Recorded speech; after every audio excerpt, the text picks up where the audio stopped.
Oke, selamat datang semuanya. Hari ini kita bakal memulai sebuah perjalanan yang, wah, luar biasa banget. Membahas karya masterpiece dari Carl Sagan, Cosmos. Ini bukan cuma soal bintang dan planet ya, tapi lebih dalam lagi tentang posisi kita di alam semesta yang maha luas ini. Yuk, langsung kita mulai aja. Coba deh dengerin kalimat pembuka dari Sagan ini, sebuah pengingat soal skala yang luar biasa besar dari apa yang akan kita jelajahi.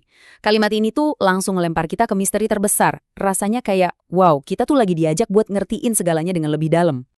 Nah, pemberhentian pertama kita ada di tepi sebuah samudra yang tak terbatas. Di sini kita akan coba pahami sebenarnya seluas apa sih luar angkasa itu dan seberapa kecilnya kita di dalamnya. Di sini Sagan pakai metafora yang keren banget. Dia itu ngelihat kita bukan sebagai sesuatu yang terisolasi, tapi justru sebagai penghuni pantai yang lagi mandangin lautan kosmik yang tak berujung. Semua yang kita tahu, semua penjelajahan kita, ya mulainya dari sini, dari pantai kecil ini sambil natap lautan bintang. Nah, ini nih efeknya. Coba bayangin, waktu kita sadar betapa kecilnya rumah kita ini di tengah keabadian dan keluasan, semua kekhawatiran kita sehari-hari, pertengkaran kecil, ambisi pribadi, itu semua jadi kelihatan ya ampun kecil banget ya. Perspektif ini bukan buat ngeremehin kita loh, justru sebaliknya. Ini buat ngingetin kita kalau spesies kita ini, walaupun masih muda, punya potensi yang gede banget, asal kita bisa lihat gambaran besarnya. Oke, kita lanjut ya. Kalau tadi kita di pantai, sekarang kita lihat langsung ke lautannya, ke bintang-bintang. Pertanyaannya, dari mana sih asal semua materi yang ngebentuk kita dan dunia kita? Jawabannya ada di atas sana. Ini pertanyaan yang mungkin kita semua pernah tanyain waktu kecil kan? Sambil liatin langit malam, penasaran. Sagan tuh kayak ngingetin kita, jangan pernah kehilangan rasa penasaran itu. Justru dari pertanyaan paling dasar inilah pemahaman kita soal kosmos dimulai. Dan jawabannya sederhana tapi dalam banget. Setiap titik cahaya kecil di langit itu sebenarnya adalah matahari, mungkin dengan planet-planetnya sendiri. Begitu kita sadar soal ini, langit malam itu bukan lagi sekedar hiasan, tapi jadi alam semesta yang penuh dengan dunia-dunia lain. Keren banget kan? Terus, apa hubungannya bintang-bintang ini sama kita? Jawabannya ada di alkimia kosmik. Bayangin deh, setiap bintang itu kayak tungku raksasa. Di intinya yang super panas, mereka mengubah elemen paling simpel, hidrogen, jadi helium.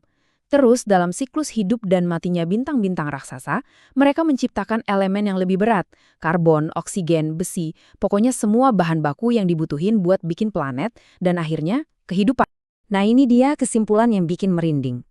Karbon di sel kita, kalsium di tulang kita, zat besi di darah kita, semua itu ditempa di jantung bintang yang udah lama mati. Kita ini, secara harfiah, adalah anak-anak bintang. Kita terhubung secara fisik sama kosmos.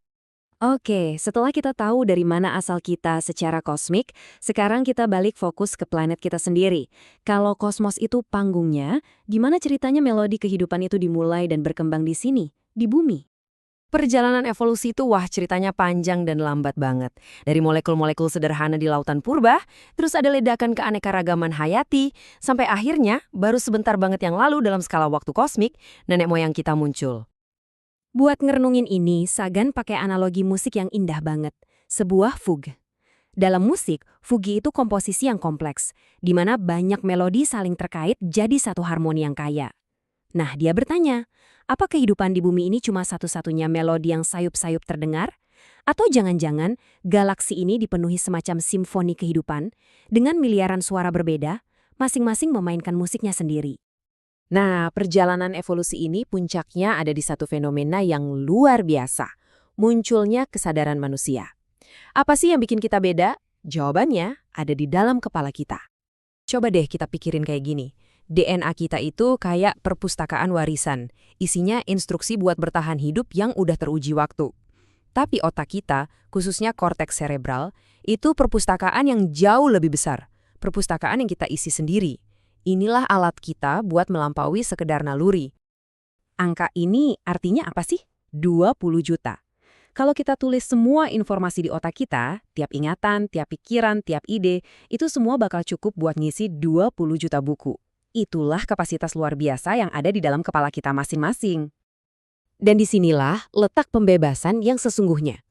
Kecerdasan kita itu ngasih kita kemampuan unik buat ngatasin otak reptil dalam diri kita. Sifat agresif, ritual, hierarki, hal-hal primitif gitu. Kita bisa milih, kita bisa mikir, dan kita bisa menciptakan masa depan kita sendiri. Nggak lagi terikat sama dorongan-dorongan primitif dari masa lalu. Dan akhirnya, semua perjalanan kosmik ini bawa kita pulang ke masa kini. Dengan semua pemahaman tentang tempat kita di kosmos dan kekuatan otak kita sekarang dihadapkan pada satu pilihan yang sangat penting. Ternyata, dengan menjelajahi alam semesta di luar sana, kita justru menemukan sesuatu tentang diri kita sendiri di sini. Perjalanan ke bintang-bintang itu ibarat cermin yang nunjukin siapa kita, apa yang kita hargai, dan apa yang bisa kita lakukan. Jadi, kita sekarang ini ada di momen yang sangat kritis dalam sejarah. Kecerdasan yang sama, yang bikin kita bisa ngertiin bintang, juga ngasih kita kekuatan buat ngancurin diri sendiri. Kita punya alat yang sama, tapi buat dua tujuan yang sangat bertolak belakang. Pilihannya jelas banget di depan mata kita. Teknologi yang sama, tapi bisa menghasilkan dua nasib yang beda banget. Apakah kita akan pakai roket kita buat mencapai dunia baru, atau buat menghancurkan dunia kita? Apakah kita akan pakai gelombang radio buat mencari kehidupan lain, atau untuk menargetkan musuh kita? Dan kita sampai di akhir dengan pertanyaan pamungkas dari Sagan. Waktu kita berhadapan dengan kosmos yang maha luas, dengan kemungkinan adanya kehidupan lain di luar sana, nggak ada satu negara atau satu kelompok pun yang bisa mewakili seluruh planet kita. Pertanyaan ini bukan buat dijawab satu orang, tapi oleh kita semua. Jadi siapa yang akan berbicara atas nama kemanusiaan kita bersama? Jawabannya ada di tangan kita.